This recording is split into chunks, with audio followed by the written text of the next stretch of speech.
Hi, welcome to the Technology and ICT faculty. This presentation today is going to be about ICT and the A-level syllabus. So we're going to take a focus on course outline, looking at the information about the course, what you'll be learning throughout the two-year course, the ways in which we assess the course, the ways in which you'll be taught, or the content and so on, and also the future career paths from studying ICT at A level. So in terms of the course outline then, we've got the main curriculum, which is the specification, provides an opportunity for candidates to develop an understanding of spiritual, moral, ethical, social and cultural issues relating to the ICT systems. It also looks at the sustainable development side of things, health and safety considerations, and European development in terms of laws and so on. So quite an in-depth theoretical sort of base, as well as we'll look at further later on the practical side of things also. So in terms of progression and throughout the 2 years, it's split into 4 parts. So you'll study 2 units at AS or year 12 and 2 units in year 13 for your full A level. So in terms of the subject aims then, we're looking at developing sort of a broad range of ICT skills and knowledge and understanding. And those skills and knowledge and understanding are sort of worked on throughout both year groups. So we're going to specifically look at increasing capacity of thinking skills, innovation, analytical, logical, and critical thinking.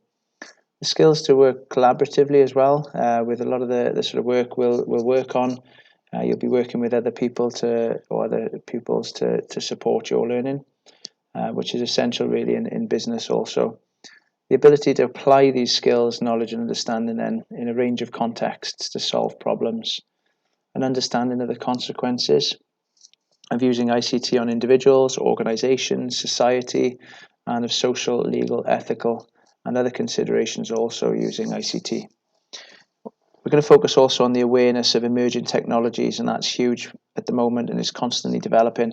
So we need to have an appreciation of this and how that has an impact on individuals, organizations, and society.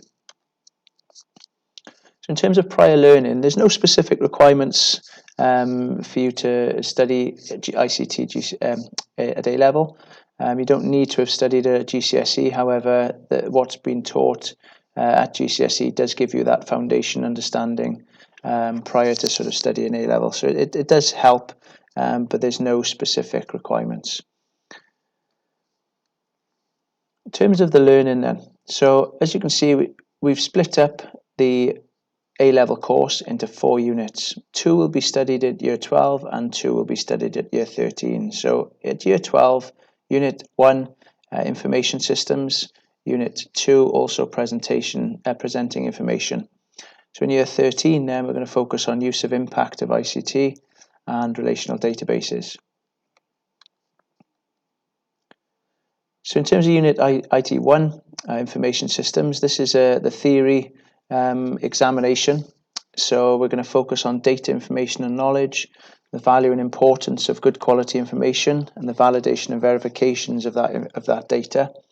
Capabilities and limitations of ICT. We're going to focus on business, education, health, home, robotics, Internet of Things.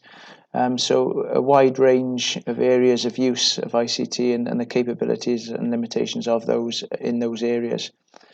Presenting information and ways which that can be implemented. Networks, human computer interface, HCIs. The social issues, looking at law and data protection and things like that. Database systems and modeling, and those 2 will be brought in from a practical activity prior to the examination. And then you'll focus on those within the examination also. In terms of Unit 2 then, presenting information. So this unit requires candidates to use ICT hardware and software applications to solve a problem involving 3 separate tasks. So you'll focus on a business and you will create marketing resources to advertise that business and the sort of products and services that they provide. We're going to look at then automated routines. We'll look at mail merge letters. We'll also look at then presenting to an audience, or through using a slideshow, that business, but also looking at a bit of VBA in the background as well to place in a quiz and so on. So sort of starting off relatively simple, but looking or focusing more on the presentation and the professionalism of the leaflet or magazine, to then sort of moving forward through more technical aspects of IT, with the mail merge and a bit of programming. In terms of year 13, then, use and impact of ICT. So this again is the theory exam, focusing on networks, the internet, HCIs again, working with ICT, ICT security policies, data and the importance of information, relational database systems, management of change, management information systems, and the system development lifecycle. So we'll focus quite in depth on those issues or those areas of ICT. So in terms of the practical side of things for year 13, we're going to look at relational databases. So we're going to use Access. We're going to focus again on a business, which is really nice because it does give you that sense of ownership, if you like, to your own business, and sort of develop some entrepreneurial skills and things like that. But focusing on maybe a business that's currently out there, recognizing the need to innovate it, and you're going to be and sort of recognize the fact that they don't store the data that they hold accurately in the current climate. So the task would be to research that business and to see what sort of technologies they currently use, if not, but to then use their data, or the data that they would be acquiring and using to run their business. We'd be capturing that and then creating a database on it. So there's lots of sort of areas of expertise involved in creating that access. We'll be looking at queries, creating forms, different tables to hold the data, but looking at macros as well as and reports. So quite intense 50-hour worth of database work there. So in terms of assessment and how is the course assessed? So as I've said, it's split into 2 year groups, and IT1 and IT2 in year 12. So if the AS was to finish, and that would give you the 100% of the course, then you can see that the information systems represent 60% of the course, and presenting information task would represent 40%. But as we do the 2 year course, you can see that these 2 units equate to 40%, 24% for the information systems, which is the theory exam, and the presenting information task, 16%. So again, as I said, year 12 equating to 40% of the total A-level mark. In terms of moving forward then to the advanced, the A2, year 13 work, again, looking at then 36% for the IT3 and the IT4, 24%, so equating to 60% of the course. So both year groups totaling up to the 100%. So in terms of teaching then, so as I mentioned, the IT1 is the written paper, the examination, and that's a 2 hours 15-minute exam. Written paper split into 2 sections, A and B, presented in a question and answer booklet. Questions are designed to assess breadth and depth of knowledge of the IT1 specification content, which I previously went over on a previous slide. The paper is marked out of 80, so candidates will be required to prepare a spreadsheet on a specific topic defined by the WAJC in advance of the written paper. So during the examination then, you'll take that in as a hard copy and present that with your answers in section B at the end of the exam. In terms of IT2, presenting information task, candidates are required to undertake desktop publishing and multimedia activities. So the unit stands alone as a flexible, worthwhile experience, providing candidates who do not progress beyond AS the opportunity to demonstrate high-quality presentational skills in a practical way.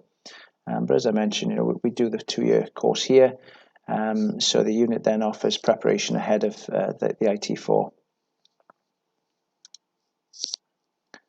In terms of the year 13, then the advanced A2, IT3 written paper, 2.5 hours exam then. Written paper split into 2 sections, A and B, presented as a question paper requiring a separate answer booklet.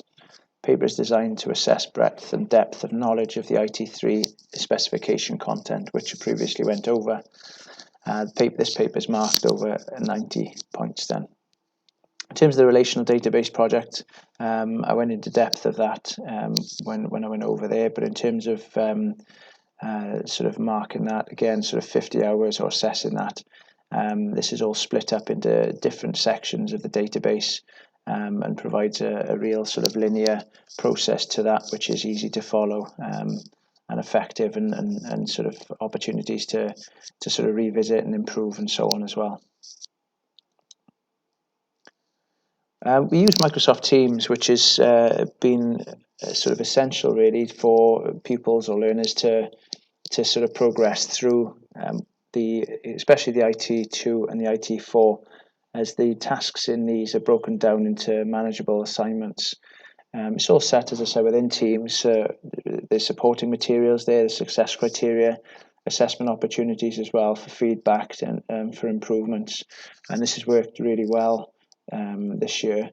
We'll progress that further to support the learners in ways in which they can move forward with a sort of an improved result, I think, based on the sort of feedback and the assessment opportunities that they get through Teams. So in terms of after the A-level then, what sort of progression opportunities do you have? So the IT course provides a suitable foundation for the study of IT or a related area through a range of higher education courses. So in terms of university, information technology, information systems, business computing, and many other sort of computing areas also. It can also provide an opportunity for direct entry into employment also. With the skills that you're building up, they're sort of valid skills now, and vital skills required for many sort of professional career paths and so on now. So a fantastic opportunity for that. In terms of the careers then, I mean, you could kind of split it up into three areas.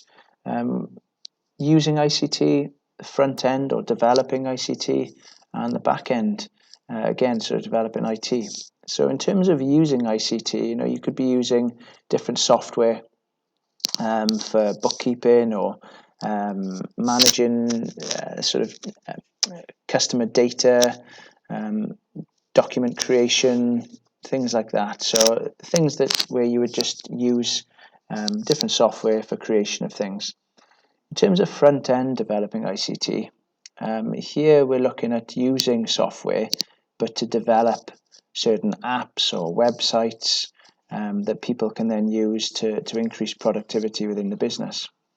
And in terms of the back end, you're then looking more at the systems side of things, databases, ensuring that networks are running and things like that. So more of the back end side of things, as I said, to ensure that the front end is up and running and working efficiently for each business. So that gives you an overview of the ICT A-level course. I'm hoping that this has given you enough information, but if you need any further assistance or any more information on it, then please don't hesitate to email me at eldridgem@pontehigh.co.uk, and I look forward to seeing you in the future. Thank you very much.